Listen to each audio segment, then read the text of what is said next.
میں تقریر نہیں کرنی ہے مجھے، حدیث شریف میں ہے، چند باتیں آپ کے سامنے پیش کروں۔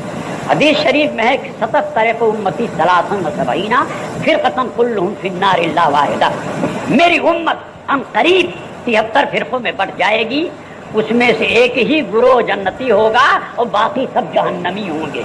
کان کھول کر سن لیجئے، وہ لوگ خاص طور پر کان کھول کر سن لیں جو یہ کہتے ہیں کرے یہ مولوی لوگوں کا جھگڑا ہے، یہ مولوی لوگوں کا جھگڑا نہیں ہے، یہ حضور کا ارشاد ہے، اور حضور نے جو فرمایا ہے وہ ہو کر رہے گا۔ درخت اپنی جگہ سے ٹل سکتا ہے، پہاڑ اپنی جگہ سے ہل سکتا ہے، بہتا ہوا دھارا رک سکتا ہے، مگر میرے پیارے مصطفیٰ کا فرمان نہیں چل سکتا ہے۔ جو انہوں نے فرمایا ہے وہ ہو کر رہے گا کہ ان کی امت 73 فرقے میں بٹے گی، اس میں سے ایک ہی گروہ جنتی ہوگا، باقی سب جہنمی ہوں گے۔ جو لوگ یہ کہتے رہے یہ سب جھگڑے کی باتیں ہیں، اس میں پڑھنے کیا ضرورت ہے، نماز روزہ کرو بس، یہ خیال ان کا غلط ہے۔ نماز روزہ تو قادیانی بھی کرتا ہے، دیوبندی بھی کرتا ہے، غیر مقلد بھی کرتا ہے، مودودی بھی کرتا ہے، اور ہم اہل سنت و جماعت بھی بحمدہ تعالیٰ کرتے ہیں۔ تو صرف نماز روزہ کی سے جو ہے حق پر ہونے کا ثبوت نہیں، نماز روزہ جو ہے کسی کا یہ اس کے حق پر ہونے کا ثبوت نہیں۔ قادیانی نماز روزہ کرتے ہیں، کلمہ پڑھتے ہیں، مگر اس کے باوجود دیوبندیوں نے ان کو مرتد قرار دیا ہے کہ ان کے پیچھے نماز پڑھنا جائز نہیں۔ فتاوی دارالعلوم دیوبند اٹھا کر دیکھ لیجئے، آپ کے پاس نہ ہو تو ہمارے دارالعلوم جدیہ میں آ کر دیکھ لیجئے آپ کہ وہ کلمہ پڑھنے والے ہیں، وہ نماز پڑھنے والے ہیں قادیانی، زکات دینے والے ہیں قادیانی، روزہ رکھنے والے ہیں قادیانی، مگر ضروریات دین میں سے ایک بات کا انکار کر دیا تو دیوبند والوں نے ان کو کافر و مرتد قرار دیا۔ اور مرتضی حسن دربھنگی نے کتاب لکھی اشد العذاب علی مسیلمۃ الپنجاب، اشد العذاب علی مسیلمۃ الپنجاب، یعنی پنجاب کے مسیلمہ پر سخت عذاب۔ تو پنجاب کا مسیلمہ کون؟ وہی غلام احمد قادیانی۔ تو اس کتاب پر دیوبند کے تمام مولوی جو اس زمانے میں زندہ تھے سب کے دستخط، سہارنپور کے تمام مولویوں کے دستخط ہے، وہ کتاب دیکھی جا سکتی ہے میرے پاس موجود۔ اور بھوپال کے تمام وہابی دیوبندی مولویوں نے، بنارس کے تمام وہابی دیوبندیوں نے اس بات پر دستخط کیا ہے کہ غلام احمد قادیانی کافر و مرتد، کافر و مرتد۔ اب رہا یہ سوال کہ ہم غلام احمد قادیانی کو کیا کہتے ہیں، تو ہم کو تو لوگ کہتے ہیں کہ صاحب یہ سنی لوگ، بریلوی لوگ جو ہیں لوگوں کو کافر بناتے ہیں، لیکن یہ خیال غلط ہے، ہم کسی کو کافر بناتے نہیں، کسی مسلمان کو ہم کافر بناتے نہیں ہیں، بلکہ جو کافر ہوتا ہے اس کا کافر ہونا صرف بتاتے ہیں، بناتے نہیں، بتانے کا صرف کام کرتے ہیں۔ جس طرح سے ضروریات دین میں سے ایک بات کا انکار کیا غلام احمد قادیانی تو کافر ہو گیا، ایسے ہی دیوبند کے مولویوں نے بھی اپنے کفریات قطعیہ کی بنا پر کفر میں مبتلا ہوئے اور مرتد ہو گئے۔ تفصیل کے لیے فتاوی حسام الحرمین دیکھا ہے آپ کہ مکہ معظمہ مدینہ طیبہ کے علماء کرام مفتیان اعظام نے ان کے کافر ہونے کا فتویٰ دیا۔ اور الصوارم الہندیہ جو شیر بشیر سنت علیہ الرحمت والرضوان کی مرتب کردہ اور لوگوں سے دستخط حاصل کردہ کتاب الصوارم الہندیہ ہے، اس کو دیکھیں کہ ہندوستان کے بڑے بڑے مفتیوں نے ان کے کافر و مرتد ہونے کا فتویٰ دیا ہے۔ تو نماز روزے پڑھنا چاہیے آپ، نماز روزہ والوں کو خود انہوں نے کافر کہا ہے، مرتد قرار دیا ہے۔ بے شمار رسالے اعلیٰ حضرت کے ہیں جو ان کے رد میں ہیں، لیکن ان کے لیے وہ لوہا کے چنا سے بھی زیادہ سخت ہے۔ ان کی جماعت کا کوئی مائی کلال ایسا پیدا نہیں ہوا جو ان کتابوں کا رد کرتا، کوئی پیدا ہی نہیں ہوا، اور ہم کہتے ہیں کہ قیامت تک کوئی معقول اس کا رد لکھ ہی نہیں سکتا ہے، قیامت تک نہیں لکھ سکتا ہے۔ ان کا عقیدہ کہ اللہ جھوٹ بول سکتا ہے، اس پر اعلیٰ حضرت نے سبحان السبوح لکھ دیا، تو کوئی ان کی جماعت کا ایسا فرد پیدا نہیں ہوا کہ جو اس کا وہ جواب لکھ دیتا۔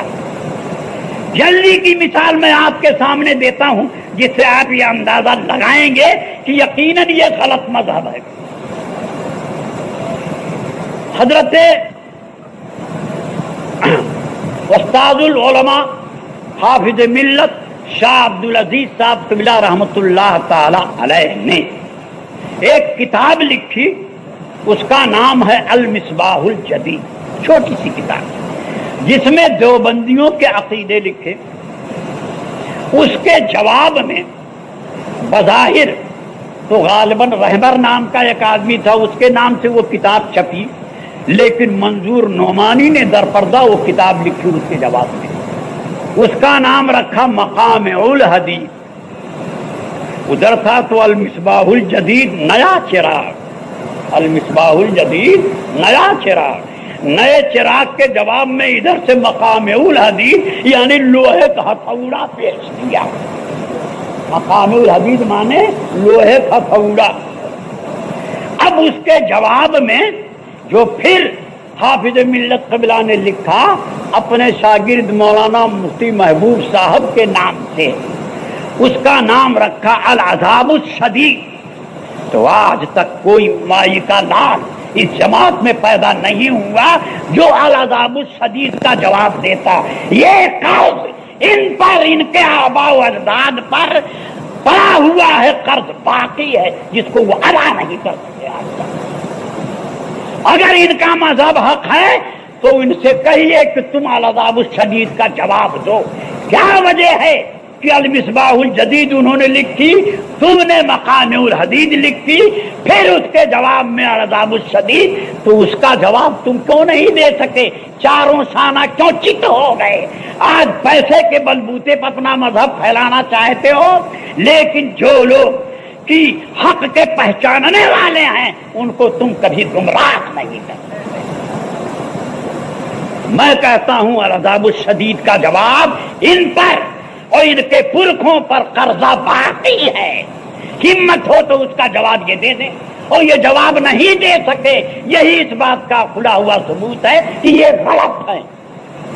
دوسری بات سنیں آپ، اس کے بعد کی بات کہ حضرت علامہ ارشد القادری صاحب قبلہ نے زلزلہ لکھا، اور وہ تمام باتیں اس کتاب میں انہوں نے پیش کر دی کہ جن کو یہ لوگ بزرگان دین کے ساتھ کرنے کو یا بزرگان دین کے ساتھ جو سنی پیش آتے ہیں اس بنیاد پر ان کو مشرک و کافر قرار دیا کہ یہ مسلمان ہی نہیں رہیں گے، شرک و کفر میں مبتلا ہو گئے۔